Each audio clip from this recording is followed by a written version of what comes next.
আসসালামু আলাইকুম, সবাইকে স্বাগতম স্বপ্নকথা প্যারিস চ্যানেলে।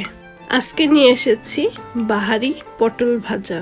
এটা দেখতে যেমন সুন্দর, খেতেও অনেক মজা। আর পটল ভাজা পছন্দ করে না এমন হয়তো কাউকে খুঁজে পাওয়া যাবে না।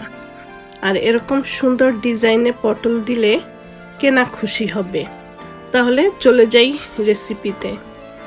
আমি এখানে ৬-৭টি পটল নিয়ে নিলাম। আর পটলগুলো আমি আগেই ধুয়ে নিয়েছি। এরকম বাহারি পটল ভাজা করতে হলে পটলের সাইজটা একটু বড় নিতে হবে, তাহলে ডিজাইনটা সুন্দর হবে। এবার পটলগুলো ছুলে এরকম করে আমি একটু আড়াআড়িভাবে করে যতটা পারা যায় পাতলা পাতলা করে কেটে নিব এবং দু সাইড দিয়ে কাটবো।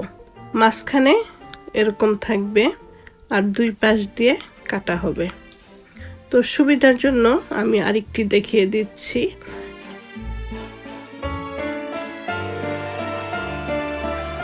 যারা ছুরি দিয়ে কাটতে পারেন না তারা বটি দিয়ে কেটে নেবেন। তো সবগুলো পটল আমি কেটে নিয়েছি। এবার পটলের মধ্যে দিয়ে দিব হলুদের গুঁড়ো ও মরিচের গুঁড়ো, আর দিয়ে দিব লবণ। তো লবণ দিয়ে এটা আমি এখন মেখে নিব এবং একটু ভালো করে মেখে নিতে হবে।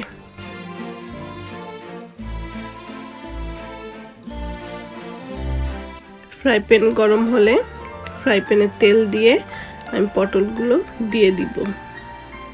আর পটলগুলো দিব এরকম যেই অংশটা কাটা হয়নি সেই অংশটা উপরে থাকবে, আর যে দুইটা সাইড কেটেছি ওইটা সাইডেই থাকবে।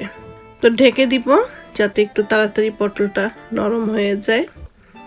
ঢেকে দিয়ে পরে আবার ঢাকনা খুলে উল্টে দিব, আর চামচ দিয়ে হালকা করে চাপ দিলেই পটলের ভাঁজগুলো খুলে যাবে। তবে আপনারা চেষ্টা করবেন একটু বড় সাইজের পটল নিতে। বড় সাইজের পটলটা নিলে ডিজাইনটা সুন্দর হয়। তো আমার পটলগুলো একটু ছোট হয়ে গেছে, তাই ডিজাইনের ভাঁজটা ভালো করে খোলেনি। তো উল্টে পাল্টে পটলটা ভেজে নিয়ে এরপরে পটলটা উঠিয়ে নিব। খোসা ফেলে এটা করেছি। যারা পটল খোসা সহকারে খেতে পছন্দ করেন তারা খোসা সহকারেই এটা কেটে নেবেন। তো পটলগুলো ভাজা হয়ে গেছে, এখন আমি পটলগুলো তুলে নিব।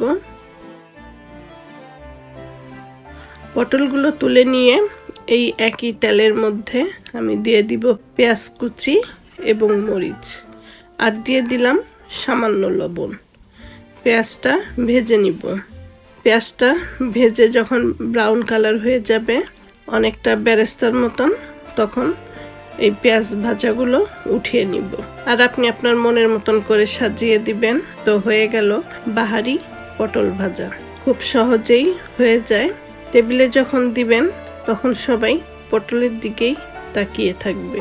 তো আশা করি এই রেসিপিটা ভালো লেগেছে। আর ভালো লাগলে অবশ্যই স্বপ্নকথা প্যারিস চ্যানেলের সাথে থাকবেন।